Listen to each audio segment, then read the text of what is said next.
Olá, eu chamo Susana Rafaela Martins, sou estatística e hoje vou-te ajudar a fazer a análise descritiva de variáveis qualitativas usando gráficos e tabelas. Temos aqui uma base de dados onde estão representadas diversas variáveis, das quais 4 delas são de natureza qualitativa. As variáveis de natureza qualitativa são a satisfação escolar, o género, o turno e a ocupação.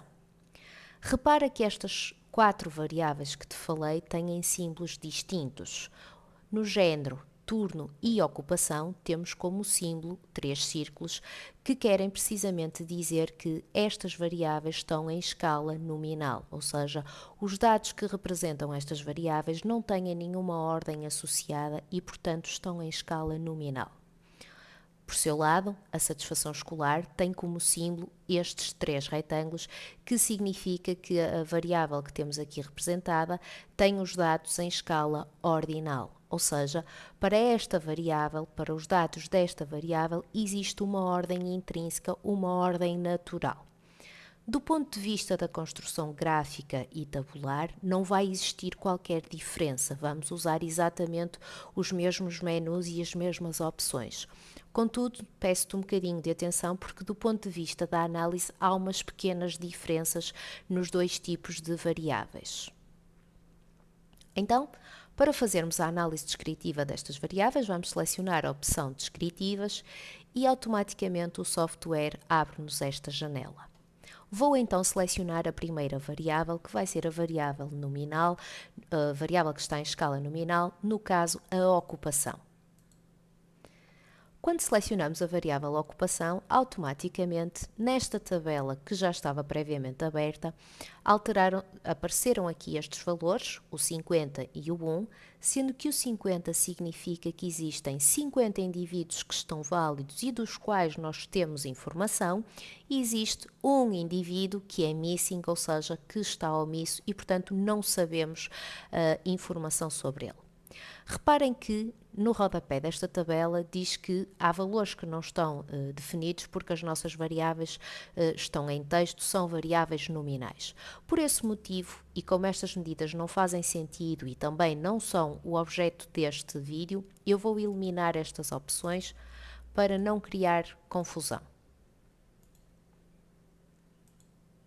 Então, temos aqui a tabela mais simplificada, onde temos os casos válidos e os casos omissos. Agora vou pedir ao nosso software que nos construa a tabela de frequências associada a esta variável. E então, seleciono esta opção e automaticamente surge-nos uma tabela de frequências. Nesta tabela temos a nossa variável que se designa ocupação e as diferentes categorias da variável. Reparem que além das diferentes categorias temos também uma linha onde estão contemplados os dados omissos. Esta primeira coluna da tabela representa as frequências absolutas associadas a cada uma das categorias. A segunda coluna, que se designa por percentagem, representa a frequência relativa de cada uma das categorias. Recordo-te que a frequência relativa é o quociente entre a frequência absoluta e o total das observações. A terceira coluna chama-se percentagem válida ou, se preferires, frequência relativa válida. Esta frequência relativa é calculada considerando apenas os casos válidos. Portanto, esta frequência que está aqui foi calculada através do quociente da frequência absoluta com o total das observações válidas. E depois surge aqui a percentagem acumulada, que diz respeito à frequência acumulada. A frequência acumulada para dados que estejam em escala nominal não faz qualquer sentido. Portanto, deves ignorar esta coluna para este tipo de dados. Se quiseres, podemos aqui escrever que devemos ignorar a quarta coluna. Se quisermos fazer uma representação gráfica destes dados, podemos usar essencialmente 2 tipos de gráficos. Podemos usar o gráfico de barras, que é obtido através desta opção, Distribution Plots, em que automaticamente, ao selecionarmos aqui a opção, o nosso software devolve-nos então o gráfico de barras dos nossos dados. No eixo do X temos as categorias e no eixo dos Y temos as frequências.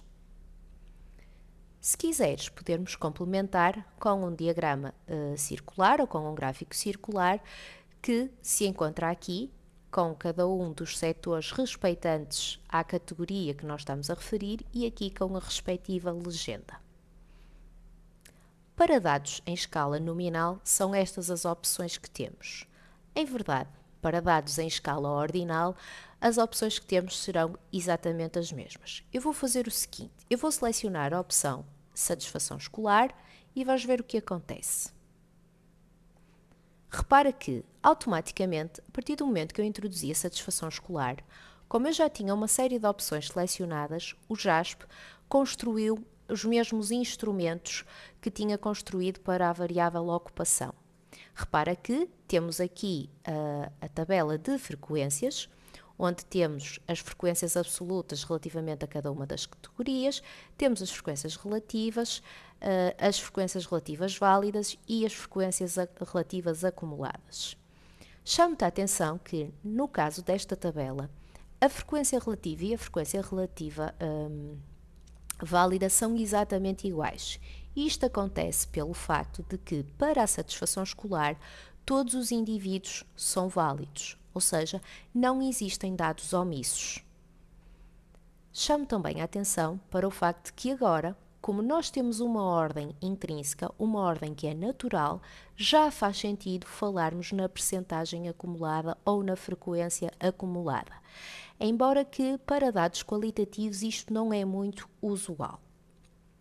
Ao nível gráfico, temos exatamente o mesmo tipo de gráficos, o gráfico de barras, onde tens no eixo do X as categorias da variável e no eixo dos Y as frequências absolutas, e o gráfico circular. Espero que tenhas aprendido alguma coisa, que tenhas gostado. Até uma próxima!